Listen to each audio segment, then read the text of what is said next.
Hello, you're watching World Talks on TVP World. My name is Sascha Fahrbach. The United States and Saudi Arabia have carried out joint strikes on Iran-backed militia positions in Iraq, marking Riyadh's most direct military role in the conflict so far and adding a brief lull in regional fighting. Now, the strike came just hours after President Donald Trump hosted both Volodymyr Zelenskyy and Benjamin Netanyahu at the White House Tuesday, as the wars in Ukraine and the Middle East seem to become increasingly interconnected. Joining us now to discuss it further is Maciej Kozłowski, former Polish ambassador to Israel. Good to have you here in the studio with us, Mr. Ambassador. The most recent information, Saudi Arabia striking together with the United States, that is something new. In your mind, how does this change this war? Is it now becoming something wider, more regional? What's the strategic significance of Saudi Arabia's involvement? Well, Saudi Arabia was involved before. It was attacked many times. Many facilities in Saudi Arabia were destroyed. So Saudi Arabia was part of this war.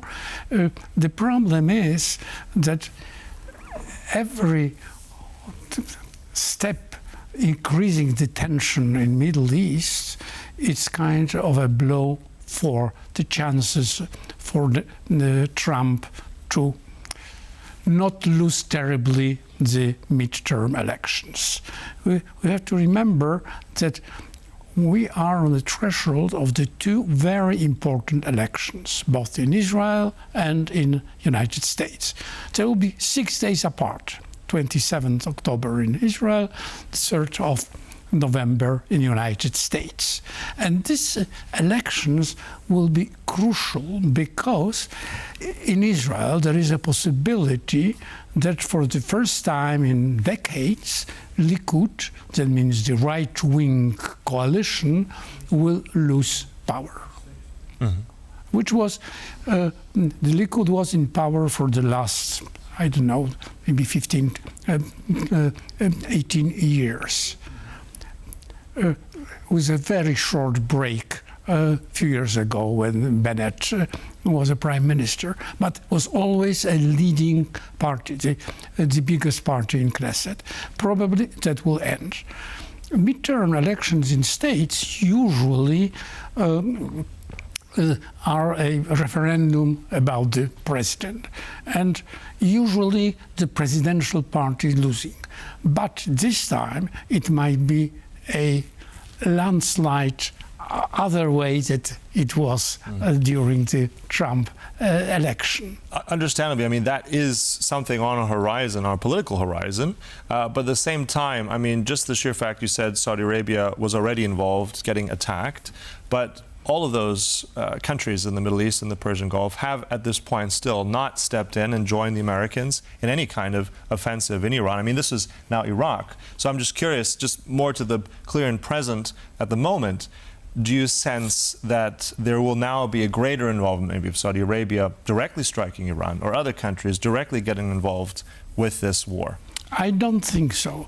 There were just 4 days ago, there was a conversation between Iraq and Saudi Arabia.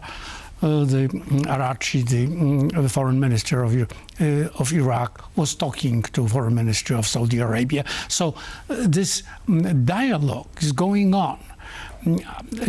I don't know what was exactly the reason why Saudi Arabia, because you said it was directly involved. It was involved in that sense that there are American bases from which Iran was attacked. So it was involved when the planes are starting from your airfields in your territory, you are involved in the war. Mm-hmm. Obviously, the question is, are these planes manned by Americans or by Saudis? That's the only difference. So I think that might be a reason we don't know, because it was not Iran which was attacked, but this Iraqi militia. And that is something different a little bit. So Iran might not be, I would say, obliged to retaliate directly. So it retaliated against American bases, but not against any facilities in Saudi Arabia or any other Gulf state. And that will be, I think, one of the very complicated questions then to analyze on both sides on this involvement and what does that say in terms of targeting. So that'll be on many people's minds.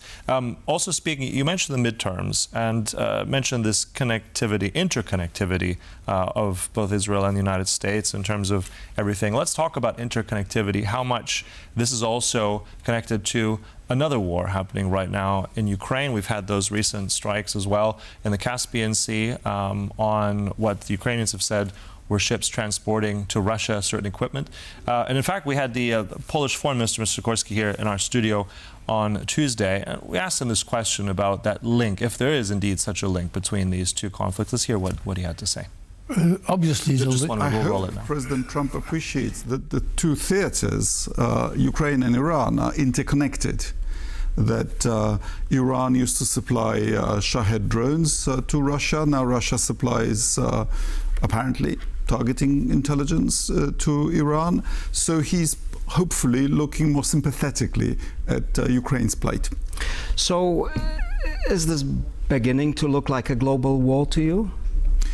The two wars are interlinked and they overlap. And certainly we are entering very choppy waters, yes. All right, so we've had the words there from Mr. Sikorski. What do you make of his statement? Do you agree with this link? Absolutely, they're connected. But what happened in Washington yesterday? There were talks with Zelenskyy, there were talks with Netanyahu. And for the first time, this duo, that means Kushner and Witkoff, didn't go to Middle East to find a solution for problem, didn't go to Moscow, as it happened, but to Kiev. So that's a new development. I think that Trump now wants to put more attention to Ukraine because he sees that he there might achieve some kind of a success. He needs a success badly, for his dwindling support. All the data showing that his standing in America is deteriorating nearly every hour. So he needs a success. And he found that in the Middle East he wouldn't have it.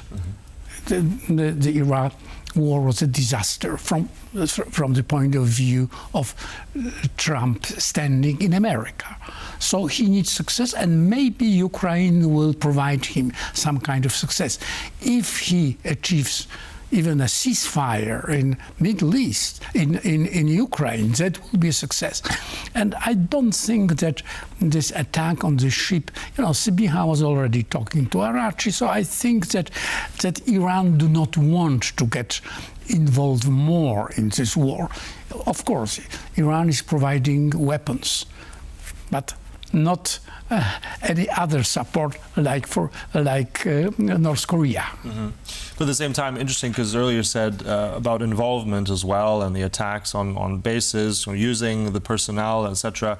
And in a way, as we've already just now mentioned, supplying Shahed drones to the Russians. Iran has been doing that for quite some time. So they have also, in a way, then been very much involved. So I'm just wondering now, you're saying that Trump is looking for a victory. What more can we expect now that, if indeed it is the case that he wants a success in Ukraine, and we can hope that that's on the side of Ukraine, what more can he do right now? Where do you see the highest chance of where he'll get that success?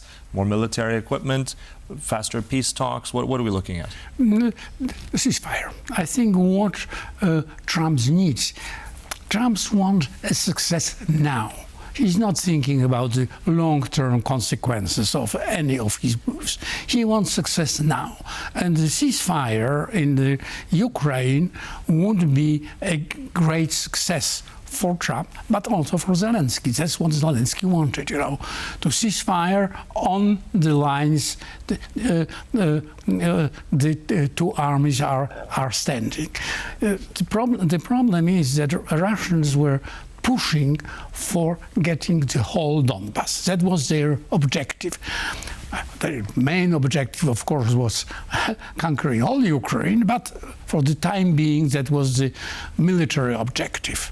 And they were always opposing against any kind of ceasefire. No ceasefire, only when Ukrainians leave the lines of defense. But if the ceasefire happens on these lines of defense, that will be a success for both Zelenskyy and Trump. And I think Trump is seeing the chance there. That is my reading of the situation. And maybe if there is some kind of agreement with Iran, which probably will happen, that might be a part of it. That means Iran might be persuaded not to support Russia as much as it did at the beginning of the war, because I don't think that now the support is as strong as it was in 22, 23. Mm-hmm. But at the same time, just really quickly, one more sentence. And we've seen this conflict in the Middle East lull, return, continue.